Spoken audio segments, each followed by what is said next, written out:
प्यारे बच्चों और मित्रों, नमस्कार। हायर मैथमेटिक्स के इस वीडियो लेक्चर में मैं आपका स्वागत करता हूं। और पिछले वीडियो लेक्चर में हम लोगों ने न्यूमेरिकल मेथड्स में solution of ordinary differential equation, है ना, इस टॉपिक में यूलर्स मेथड को जिसे कहेंगे कंप्लीट किया था। उसके पहले हम लोग पिकार्ड कर चुके थे, टेलर कर चुके थे। यूलर्स मेथड के कंसेप्ट को भी हम लोगों ने समझा था, उसकी थ्योरी को भी हम लोगों ने समझा था, कैसे वो फॉर्मूला काम करता है इसको भी हमने समझा था। ठीक है ना। नाउ अब यूलर में एक छोटा सा मॉडिफिकेशन किया जिससे उस मेथड का जो और एक्यूरेसी है वो बढ़ गया, और उसी से ही एक नए मेथड का जन्म हुआ जिसको हम लोग कहते हैं यूलर्स मॉडिफाइड मेथड।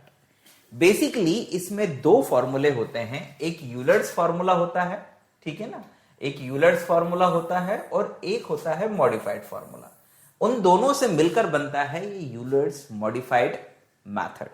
देखो होता क्या है कि जब हम लोग यूलर मेथड को समझ रहे थे, पढ़ रहे थे, तो ये हमारे पास में डिफरेंशियल इक्वेशन है dy by dx is equals to fxy, और हम लोगों को y की वैल्यू दी होती है x0 पॉइंट पर y0 के रूप में। बहुत सिंपल सी बात है।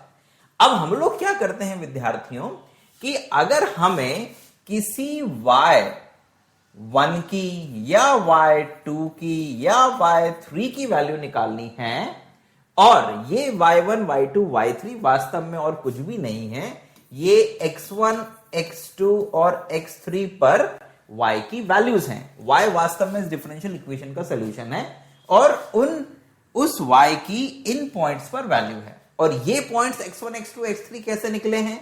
ये और कुछ भी नहीं, x1 को निकालने के लिए हम लोगों ने x0 प्लस h का इस्तेमाल किया है, x2 को निकालने के लिए हम लोगों ने x0 प्लस 2h या फिर x1 प्लस h का इस्तेमाल किया है, x3 को निकालने के लिए हम लोगों ने x0 प्लस 3h या फिर x2 प्लस h का इस्तेमाल किया है। बहुत सिंपल सी बात है। यहां पर इस मेथड में, यूलर मॉडिफाइड में इस h की बहुत इंपॉर्टेंस है।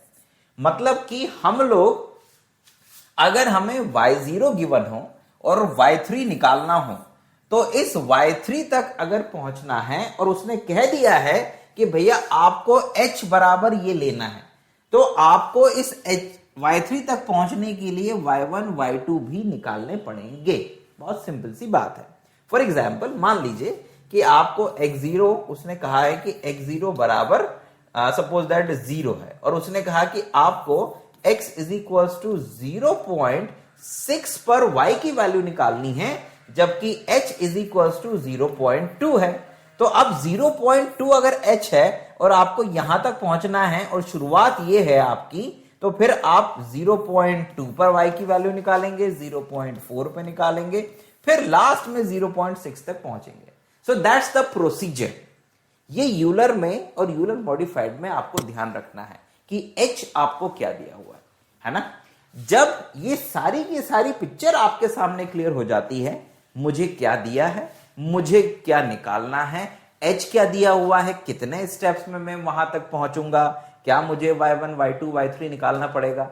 जब आप इन सभी प्रश्नों को अपने दिमाग में उतार लेते हैं, समझ लेते हैं, तो फिर आगे आता है यूलर्स मॉडिफाइड मेथड को कैसे प्रयोग करना है। तो देखो बहुत ही सिंपल सी चीज है। जब हम लोग यूलर्स फॉर्मूला यूज कर रहे थे, है ना, यहां पर आता हूं, जब हम लोग यूलर्स फॉर्मूला यूज कर रहे थे, ये यूलर्स मेथड हम लोग कर रहे थे, तो उसमें हम क्या कर रहे थे, हम लोग y1 निकालते थे y0 plus h f x0 y0, हम ऐसे y1 निकाल लेते थे। ठीक है ना, y1 का मतलब x1 पर y की वैल्यू, इस तरह से y1 निकालते थे। हम लोग y2 निकालने के लिए क्या करते थे, हम लोग y2 इज इक्वल टू निकालते थे y1 plus h f x 1 और ये y1। दैट्स वाई हम लोग इस तरह से वैल्यू निकालते थे। ठीक है ना। जब हम लोग y3 निकालते थे तो y3 इज इक्वल टू हो जाता था y2 plus h f x0 sorry not x0, x2 और ये y2, ठीक है ना। यानी कि जो प्रीवियस वैल्यू निकल चुकी है हम उसका यूज कर लेते थे अगली वैल्यू को निकालने के लिए। दैट्स द यूलर्स फॉर्मूला या Euler's method, that's the procedure. अब मॉडिफाइड में क्या करा, मॉडिफाइड फॉर्मूले में उसने कहा कि यार ठीक है, तुम इस पॉइंट का यूज कर रहे थे, इस पॉइंट का यूज कर रहे थे किसको निकालने के लिए, तुम इस पॉइंट का यूज कर रहे थे y1 को निकालने के लिए, इस पॉइंट का यूज कर रहे थे y2 को निकालने के लिए, इस पॉइंट का यूज कर रहे थे y3, और इस पॉइंट तक पहुंचने के लिए तुम इस तरह से बढ़ रहे थे। थोड़ा एरर तो बनता ही था, जो लास्ट हमारा सोल्यूशन होता था। नाउ अब होता यह है कि मॉडिफाइड फॉर्मूले में कहा कि आप एक काम करो, अभी आप ऐसे मत करो, आप इस वैल्यू को भी यूज कर लो इसके साथ में, ठीक है ना। यानी कि y1 की वैल्यू को आप पहले निकाल लो इस फॉर्मूले से, यूलर्स फॉर्मूले से, y1 की वैल्यू आप यहां पे निकाल लो। फिर इस y1 की वैल्यू को थोड़ा और मॉडिफाइड करो। कैसे मॉडिफाइड करो, आप इस तरह से करो कि y1 की फर्स्ट मॉडिफाइड वैल्यू जो है वो इस तरह से निकालो। कैसे, y0 plus h/2 bracket f x0 y0 plus f x1 y1 0। अब आप पूछेंगे कि सर ये y1 0 क्यों लगा दिया आपने। देखो बहुत सिंपल सी बात है, लुक एट दिस। आपने क्या करा कि इस y1 को, ये जो y1 निकल चुका है, इसी y1 को और मॉडिफाइड किया आपने। कैसे किया, आपने y0 एज इट इज लिया, इस h की जगह पर आपने h/2 बेसिकली और कुछ भी नहीं है, इन दो वैल्यूज का एवरेज है। 1/2 इसके एवरेज के लिए, इन दोनों वैल्यूज के एवरेज के लिए यूज किया गया। आपने इस पॉइंट और इस पॉइंट, इन दोनों पॉइंट्स को ऐड करके, ध्यान दीजिएगा कि ये जो y1 आपने निकाला है वास्तव में ये वैल्यू के करस्पॉन्डिंग वैल्यू निकाली आपने। तो इस y1 के करस्पॉन्डिंग जो पॉइंट है f x1 y1, ठीक है ना, आपने उसी वैल्यू को यूज कर लिया और उनका एवरेज निकाला, है ना। तो उससे जो आपका y1 निकलेगा वो इस y1 की अपेक्षा ज्यादा एक्यूरेट होगा, ठीक है ना। अब अगर आप इसी y1 में और फर्दर मॉडिफिकेशन करना चाहते हैं, इसी y1 को और एक्यूरेट करना चाहते हैं, तो आप फिर से यही फॉर्मूला अप्लाई कर देंगे। अंतर यह होगा कि आप बस इस वैल्यू को चेंज करेंगे। देखो बच्चों, आपने इस y1 को मॉडिफाइड करने के लिए इस y1 को यूज करा है। कहां यूज करा है, यहां यूज करा है, ये देखो यहां यूज करा है। जब आप इस y1 को सेकेंड टाइम मॉडिफाइड करोगे तो ये पूरा का पूरा y1 बस यहां 2 आ जाएगा, सेकेंड मॉडिफिकेशन। इस 2 का मतलब है सेकेंड मॉडिफिकेशन, और ये ऐसा बनेगा y0 h/2 ब्रैकेट, पूरा का पूरा यही रहेगा वैल्यू, बस अंतर कहां आ जाएगा, f x1 और y1 1। दैट्स द चेंज, ये बस चेंज हो जाएगा। अब आप इसको चेंज करते जाओ तो आप थर्ड मॉडिफिकेशन, फोर्थ मॉडिफिकेशन, जितने मॉडिफिकेशन करना हो y1 में आप वो कर सकते हैं। कहने का मतलब यह है कि अगर मैं इसको आपको थोड़ा और समझाने की कोशिश करूं तो आप और कुछ भी नहीं कर रहे हो, आप यूलर से y1 निकाल रहे हो और फिर उसमें मॉडिफाइड फॉर्मूले का यूज करके पहला मॉडिफिकेशन कर रहे हो, दूसरा मॉडिफिकेशन कर रहे हो। देखना y1 को ही कर रहे हो तो नीचे तो y1 ही रहेगा, यहां 1 2 3 ये 1 2 3 मॉडिफिकेशन नंबर को बताता है, और यहां पर आप y1 3 निकाल रहे हो। यानी कि आप इस y1 में जितने चाहो मॉडिफिकेशन कर सकते हो। ध्यान देना कि ये मेथड थोड़ा लेंदी है, बिकॉज इसमें आप y1 में मॉडिफिकेशन कर रहे हो फिर y2 पर जाओगे, ठीक है। नाउ मान लीजिए कि आपको लगता है कि यार मैं तो 2 या 3 मॉडिफिकेशन ही करूंगा, हो सकता है किसी बच्चे को लगे कि मैं एक ही मॉडिफिकेशन करूंगा, तो कोई दिक्कत नहीं है, वो ऐसा भी कर सकता है, कोई इशू नहीं है, ठीक है ना। मान लीजिए कि किसी बच्चे ने सोचा कि भाई मैं 3 ही मॉडिफिकेशन करूंगा y1 के, तो उसने y1 के 3 मॉडिफिकेशन करे, ये थर्ड मॉडिफाइड वैल्यू निकाली y1 की। तो ये जो थर्ड y1 की वैल्यू निकली है मॉडिफाइड वैल्यू, इसी को ही आप फाइनल y1 मान लीजिए, दैट्स योर फाइनल वैल्यू। अब इस y1, ये जो थर्ड मॉडिफिकेशन के बाद में y1 निकला है, इसका यूज किया जाएगा y2 को निकालने में। अब y2 कैसे निकालोगे बच्चों? तो y2 निकालने के लिए आपको यही यूलर्स फॉर्मूला यूज करना है। I repeat, y1, y2, y3, y4 जो भी इनिशियल वैल्यू होगी ना, इनिशियल मतलब पहली वैल्यू किसकी, y1 की है, y2 की है, y3 की, उसे यूलर फॉर्मूले से ही निकाला जाएगा। जैसे y2 आप निकालोगे, y2 is equal to y1 plus h f x1 y1, ये y2 की वैल्यू निकली। अब यहां पर y1 कौन सा यूज करोगे? यहां पर y1 यूज करोगे, ये जो y1 फाइनल आया है इसी y1 को यहां पर यूज करना है। तुम्हें ध्यान रखना, गलती नहीं होना चाहिए, ठीक। जो भी लेटेस्ट वैल्यू होगी y1 की, आपने इसको बोला है कि भाई ये मेरा y1 फाइनल है, तो अब आगे युद्ध यही लड़ेगा, है ना। जब y2 को निकालने की बारी आएगी और उसमें y1 की जरूरत होगी तो लड़ने के लिए ये सब नहीं आएंगे, ठीक है ना, ये आएगा, because this is the more advance y1, तो आप उसको यहां पर यूज करोगे। बहुत सिंपल सी बात है। अब आपने y2 को निकाल लिया, ठीक है, सॉरी, यहां पर भी यूज करोगे और यहां पर भी, दो जगह पर y1 को यूज करना पड़ेगा, ठीक है ना। तो आप यहां पर और यहां पर किसको यूज कर लोगे बच्चों?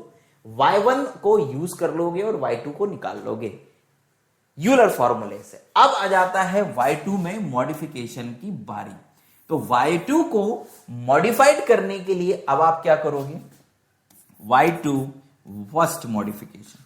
तो जब y2 के फर्स्ट मॉडिफिकेशन निकालोगे तो this is equals to y1, ये y1 कौन सा है? वही वैल्यू जो लास्ट मॉडिफाइड वैल्यू थी y1 की, वो plus h/2 bracket f x1 y1 plus f x2 y2 0। अब ये ध्यान देना, देखो ये पूरा का पूरा फॉर्मूला यही होता है, बस कुछ नहीं होता है। यहां पर h/2 करके आप इसमें फर्दर एक वैल्यू इसके आगे वाली फंक्शनल वैल्यू को और ऐड कर देते हो, x2 की फंक्शनल वैल्यू को और ऐड कर देते हो, और कुछ भी नहीं है ये, ठीक है। तो अब आप y2 की फर्स्ट मॉडिफाइड वैल्यू निकालोगे। अगर आप इस ये 2 को हटा दो, है ना, और इसको हटा दो, तो ये पूरा यूलर फॉर्मूला ही है और कुछ भी नहीं है। बस ये हाफ ऑफ दिस लेके एवरेज निकाल दिया जाता है। अब आप फर्स्ट मॉडिफाइड वैल्यू निकालोगे y2 की, तो इसको निकालने के लिए क्या करोगे बच्चों? इसको निकालने के लिए देखो पूरी की पूरी यही चीज आई है, बस अंतर 1/2 का है और ये है। अब ये कैसे निकालोगे? तो ये निकालने के लिए तुम्हें x2 की जरूरत पड़ेगी और y2 0 की। y2 0 कौन है? y2 0 जो यूलर से तुमने निकाला। आई रिपीट, y2 की ये जो इनिशियल वैल्यू है, ये वही वैल्यू है जो अभी अभी तुम निकाल के आए हो। कहां से? यूलर फॉर्मूले से। ध्यान देना, जो भी आपके पास में लेटेस्ट वैल्यू आती जाएगी आप उसका यूज करते जाओगे। कहां पर? अगली वैल्यू को कैलकुलेट करने में। तो फर्स्ट मॉडिफाइड वैल्यू को आपने निकाला with the help of the initial value of y2, है ना, which is obtained from Euler's formula. अब आपके पास में ये है y2 की लेटेस्ट वैल्यू, ठीक है ना, लेटेस्ट। अब आप इसको और मॉडिफाइड करना चाहते हैं, तो अब आप इसको मॉडिफाइड करने के लिए y2 2 का इस्तेमाल करेंगे and this is equals to y1 as it is. ध्यान देना, ये जो y1 है ना बच्चों, ये y1 आपका वही रहेगा जो यूलर से निकला है। ये वाला y1 आप यूज वही करेंगे जो इनिशियली यूलर से निकला है। सेम चीज आप इसमें भी ध्यान रखना कि यहां पर ये जो y0 है ना, ये y0 वही है जो इनिशियली आप लोगों को दिया गया था क्वेश्चन में, और ये जो y1 है, ये y1 वही है जो आपने यहां से निकाला है, ठीक है ना। आई रिपीट, ये जो y1 है ये यहां से जो लेटेस्ट वैल्यू जो थी ना, वही y1, इस y1 की जगह पर यही वैल्यू चलती रहेगी हमेशा, बस ये वाली चेंज होती जाती है। पहली बार में तो ये दोनों सेम होते हैं, दूसरी बार में जब सेकंड मॉडिफाइड वैल्यू निकालते हैं तो ये y1 यही रहता है, h/2 f x1 y1 plus f x2 y2 1, ये इस तरह से बच्चों x2 y2 1, ये आपके पास में वैल्यू आ जाती है। यानी कि जो मॉडिफाइड वैल्यू आपने यहां पे निकाली, ये वाली y2 1, आपने इस y2 1 को यहां यूज कर लिया। अगर आप y2 में फर्दर और मॉडिफिकेशन करना चाहते हैं तो आप y2 की थर्ड मॉडिफाइड वैल्यू निकाल लेंगे, y2 third modified value, and that third modified value is equal to y1 जो आपको यहां से मिला है उसको plus h/2 bracket f x1 y1 as it is plus f x2 y2 और ये 2 जो मॉडिफाइड वैल्यू आएगी आप उसको यहां यूज करते जाओगे बस यहां पर, ठीक है ना। जो भी मॉडिफाइड वैल्यू आपके पास में आएगी फर्स्ट मॉडिफिकेशन के समय जो भी y2 की आपने लेटेस्ट वैल्यू निकाली है वो, और उसके बाद फर्दर जो भी मॉडिफाइड वैल्यूज आती जाएंगी वो सब यहां यूज होती जाएंगी, ठीक है ना। आप इसको जितना चाहे एक्सटेंड कर सकते हैं, 3 मॉडिफिकेशन 4 मॉडिफिकेशन। ध्यान देना ये एक लेंथी प्रोसेस है, क्यों? क्योंकि y1 निकालना, फिर उसमें मॉडिफिकेशन, फिर यहां से जो फाइनली निकला y1 आपका लेटेस्ट ताकतवर, उस y1 को यूज करना यूलर में, y2 निकालना, फिर उस y2 को और मॉडिफाइड करना 3 बार 4 बार 2 बार जितनी बार आपकी इच्छा हो, फिर इस फाइनल y2 यहां से जो भी मान लो कि ये तुम्हें फाइनल y2 करना है तो इसको आप फाइनल कर दोगे, जो भी ये वैल्यू आएगी उसको आप फाइनल कर दोगे। इस y2 की फाइनल वैल्यू का यूज करोगे आप यहां पर, इसकी जगह पर, यहां पर और यहां पर। तो अब आपको करना यह होगा विद्यार्थियों कि y3 आप निकालेंगे यूलर से ही। किसकी मदद से? यूलर की मदद से। और इस y3 में फिर फर्दर मॉडिफिकेशन करोगे। क्या करोगे? फर्दर मॉडिफिकेशन करोगे, 1 बार 2 बार 3 बार। और उस मॉडिफिकेशन के लिए क्या फॉर्मूला यूज करोगे? बिल्कुल सेम फॉर्मूला रहेगा ये का यही, बस अंतर ये है कि ये जितने भी सफिक्स हैं, ये वाला ये वाला ये वाला ये वाला ये वाला ये वाला, इसमें 1 से इंक्रीमेंट हो जाएगा। क्या हो जाएगा? 1 से इंक्रीमेंट हो जाएगा, है ना। जैसे मैं आपको बताऊं कि फर्दर कि y3 का अगर आप फर्स्ट मॉडिफिकेशन करोगे तो y3 फर्स्ट मॉडिफिकेशन, ये ध्यान रखना है ना, y3 first modification is equals to y2 जो भी आपकी वैल्यू है h/2, y3 निकालने के लिए y2 यूज होगा सिंपली, है ना, h/2 f x2 y2 plus f x3 y3 0, यानी कि जो y3 की आपने यूलर से वैल्यू निकाली है, ये जो y3 की यूलर से वैल्यू निकाली है उसको आप यहां पे यूज करोगे, और x3 तो आप पहले ही निकाल चुके हो। तो इन दोनों ही पॉइंट्स पर फंक्शन की वैल्यू, फंक्शन आपका क्वेश्चन में गिवन रहता है हमेशा, ठीक है। तो ये आपकी first modified value of y3 आ जाएगी। y3 की सेकेंड मॉडिफाइड वैल्यू निकालने के लिए आप फिर वही, ये y2 तो as it is plus h/2 bracket f x2 y2 plus f x3 y3 1, ये फर्स्ट मॉडिफाइड वैल्यू जो आपने निकाली है ये वाली, ये यहां पर यूज हो जाएगी बच्चों, ठीक है ना। तो ये आपने यहां पर यूज कर लिया और second modified value of y3 निकाल लिया। सिमिलरली आप y3 की थर्ड मॉडिफाइड वैल्यू निकालेंगे, है ना, y3 plus h/2 bracket f x2 y2 plus f x3 y3 2, second modified value आपने यूज कर ली, और इस तरह से आप ये third modified value of y3 निकाल लीजिए।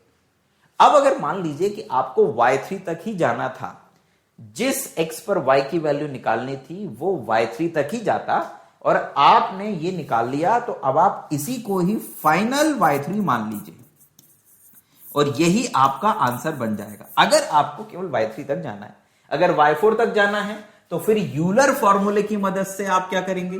यूलर फॉर्मूले की मदद से y4 निकालेंगे, that is equals to y3 plus h f x3 y3। ध्यान दीजिएगा कि यहां पर आप x3 और y3 कौन सा यूज करेंगे? x3 तो खैर आपको देवन रहेगा क्वेश्चन में, मतलब आपने बना लिया होगा। y3, ये जो आपने y3 की लेटेस्ट वैल्यू निकाली है, इसी को ही यूज करेंगे आप y4 को निकालने के लिए। आई रिपीट, इस फाइनल वैल्यू को ही यहां पर यूज किया जाएगा, यहां y3 के रूप में और यहां y3 के रूप में। फिर ये y4 की वैल्यू आ जाएगी आपके पास में इनिशियल वैल्यू, है ना, शुरुआती वैल्यू, और फिर आप इसको फर्दर मॉडिफाइड करेंगे। तो जब आप इस y4 को मॉडिफाइड करेंगे तो दैट्स y4 फर्स्ट मॉडिफिकेशन कैसे बनेगा? खुद बनाओ आप, जरा मुझसे पहले खुद बनाओ, फॉर्मूला लिखो।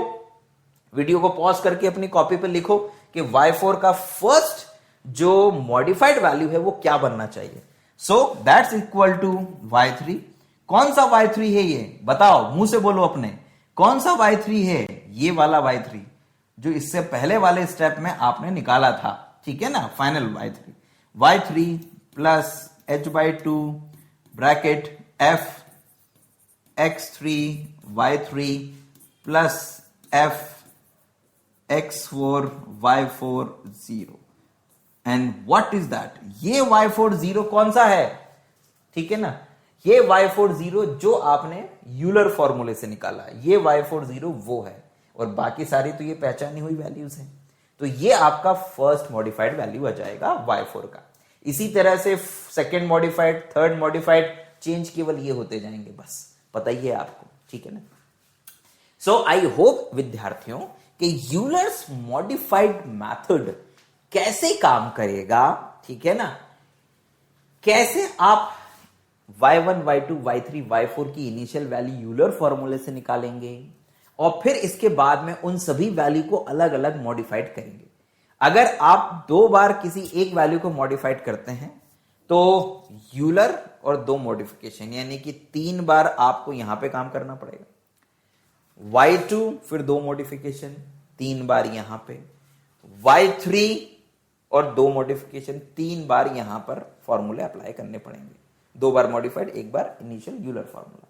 तो ऐसे y3 को निकालने के लिए आपको 9 बार कैलकुलेशन करना पड़ेगा और 3 स्टेप्स में जाके आप y3 तक पहुंचेंगे, ठीक है ना। So that's the Euler's modified formula. I hope कि ये यूलर्स मॉडिफाइड फॉर्मूले का पूरा वर्किंग रूल जो है वो आपको समझ में आ गया होगा। फिर भी अगर कोई डाउट या क्वेरी रहता है तो आप कमेंट बॉक्स में कमेंट के माध्यम से, और अगर आप हमारे एप्लीकेशन पे इस वीडियो लेक्चर को देख रहे हैं तो वहां पे हेल्प चैट में जाके अपने डाउट्स या क्वेरीज रेज कर सकते हैं। हम पूरा प्रयास करेंगे कि समय सीमा में आपको उनका जवाब दे दें, लेकिन अगर समय सीमा में ना पहुंच पाए तो बुरा मत मानिएगा, गुस्सा मत होइएगा। कभी कभी ऐसा हो जाता है क्योंकि हमारे ऊपर और भी कई सारी जिम्मेदारियां होती हैं जिनके बीच में कभी कभी ये चीजें मिस हो जाती हैं विद्यार्थियों, ठीक है ना।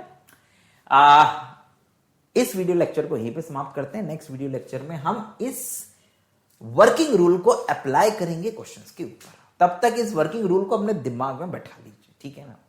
अपना ध्यान रखिए, खुश रहिए, बहुत पढ़ाई करिए, आपके आसपास की चीजों को लेकर हमेशा अवेयर रहिए। कौन आता है, कौन जाता है, क्या घटनाक्रम चल रहा है, क्योंकि जिस तरह से देश में थोड़ा सा कुछ असामाजिक तत्व जो हैं वो माहौल बिगाड़ने की कोशिश करते हैं, होता ही ये है, ठीक है। हिंदुस्तान में जो रहने वाले लोग हैं वो सीधे सिंपल लोग हैं, उनको ज्यादा कुछ वो नहीं होता है। सुबह उठते हैं, भगवान का भजन करते हैं, फिर दिन भर काम करते हैं, शाम को आते हैं, भगवान का भजन करते हैं, अपने परिवार के साथ में थोड़ा समय बिताते हैं, सो जाते हैं। उनको धत्कर्म वगैरह या दूसरों को परेशान करना सामान्यतः नहीं आता है, ठीक है ना। तो लेकिन आज का समय ऐसा है कि आपको अपने आसपास सजग रहना पड़ेगा, क्योंकि कई लोग हैं जो इस देश को अस्थिर करने के लिए लगे रहते हैं। जब आप बड़े होंगे धीरे धीरे तो आपको चीजें समझ में आएंगी, ठीक है ना। तो थोड़ा अवेयर भी रहना है, कहीं पे कुछ गलत हो रहा हो तो उसका विरोध जरूर करना है, लेकिन तलवार उठा के, हथियार उठा के नहीं, है ना। जो भी एक प्रोसीजर होता है कि आप बोल सकते हैं कि ये गलत है, थाने में शिकायत कर सकते हैं, ठीक है, इस तरह से। और आवश्यकता पड़े तो लड़ने के लिए भी तैयार रहने में कोई प्रॉब्लम नहीं, लेकिन पहला अटैक आपकी ओर से कभी नहीं होना चाहिए। हिंदुस्तानियों का यही हुआ, ऑलवेज डिफेंसिव रहिए, ठीक है। लेकिन अगर आत्मरक्षा की आवश्यकता हो तो पीछे भी मत हटिएगा, ठीक है ना। अपने परिवार की रक्षा की बात आए तो पीछे मत हटिएगा। जिस तरह से कभी कभी न्यूज़पेपर में सुनने में आता है कि पत्थरबाजी हो गई, दंगा फसाद हो गया, तो उस समय डरना नहीं है, उस समय पूरी ताकत से लड़ने के लिए भी तैयार रहना है, लेकिन पहला अटैक आपकी ओर से नहीं होना चाहिए, ठीक है। अपना ध्यान रखिए, खुश रहिए और राष्ट्र के लिए अच्छा सोच के रखिए, बिकॉज आपके पास एक ही राष्ट्र है, ठीक है ना। जय हिंद, वंदे मातरम।